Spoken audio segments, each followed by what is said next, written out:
Hey guys, back with another video here. The first movie I got is called Master and Commander, The Far Side of the World. And this one stars Russell Crowe. And in this film, the Russell Crowe and the Royal British Navy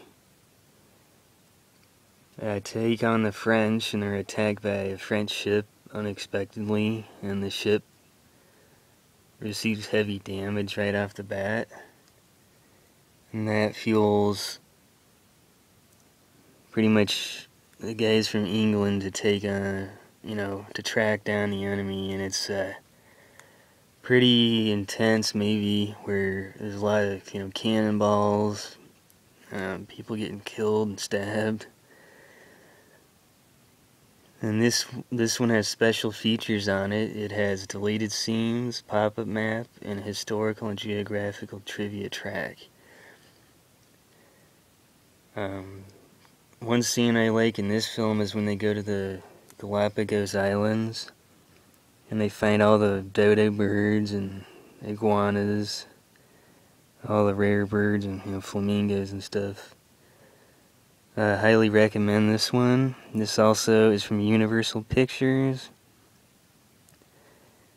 That also has Paul Bettany, Iva Davies, Christopher Gordon, and Richard Tagnetti. And it's PG-13. I highly recommend this one. That's Master and Commander there, right there. The next film I got is the Criterion, the edition of The Game with Michael Douglas and Sean Penn. And I have the original Blu-ray of this, but I had to get this one because it has director-approved special edition features on this. You get new restored digital transfer supervised by director of photography Harris Savids with original theatrical 5.1 surround soundtrack, alternate 5.1 surround mix optimized for home theater viewing. It includes a booklet pretty much features a essay by film critic David Sterrett.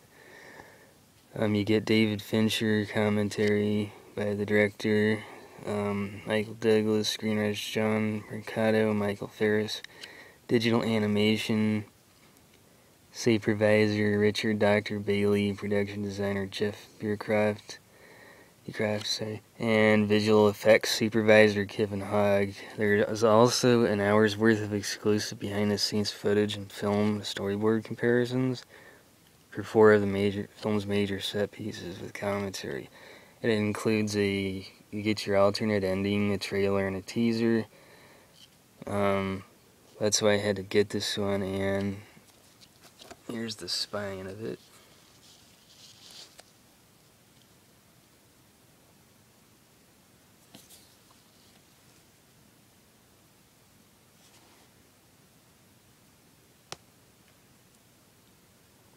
Pretty cool, man. Next I got from Best Buy is The Road Warrior with Mel Gibson.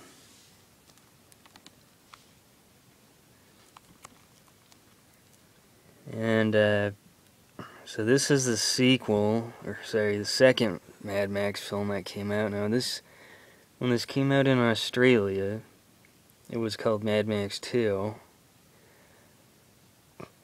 But in America, people weren't too familiar with the first movie, so they labeled it The Road Warrior, which was just as successful. Now this was directed by, you get, of course,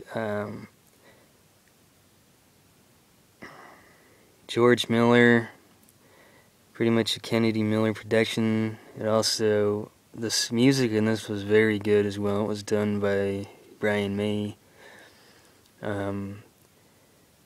Byron Kennedy was the producer, he was really good friends with George Miller, and he actually died in a helicopter crash back in '83. So if you watch, pretty much, you know, I'll get to that in a second, what happened with that. In this one, pretty much, it's about the road, where the road is also a character. Pretty much is a post-nuclear future with mythological past.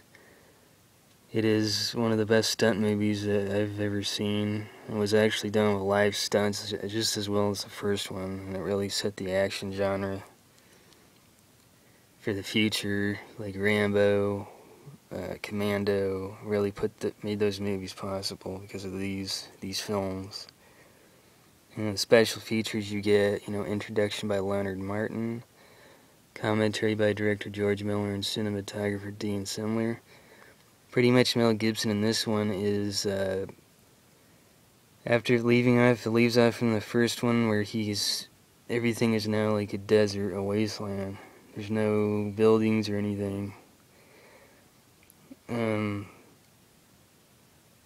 Pretty much he's a bunch of outlaw bikers, and that's one of the main bad guys is Humongous.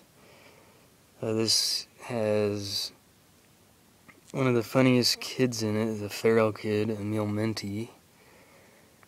And he was the kid with the boomerang. He doesn't really talk, but he's the narrator of the film, if you watch throughout. And this one introduces the gyro captain with the helicopter. And him and Mel Gibson have to try to survive. And they meet a bunch of, survivors in a compound that have the oil rig, and they're defending against the bad guys throughout the whole film, try to survive, and people get taken out left and right. It's really like they're trying to get the gasoline from the good guys, the bad guys are, and little do they know that it's all, for naught, it's sand, that they trick them throughout the film, thinking they have, pretty much they outsmart the bad guys, the good guys doing this, so highly recommend this one. Now, the last one I got in this video is called Mel Gibson in Mad Max Beyond Thunderdome. This one is the third movie from George Miller. And in this one, it's a little different than the first two. This one was actually PG-13. But in some aspects, it's just as violent. So, back then, in the 80s, you could do PG-13 and get away with stuff. From what I have seen.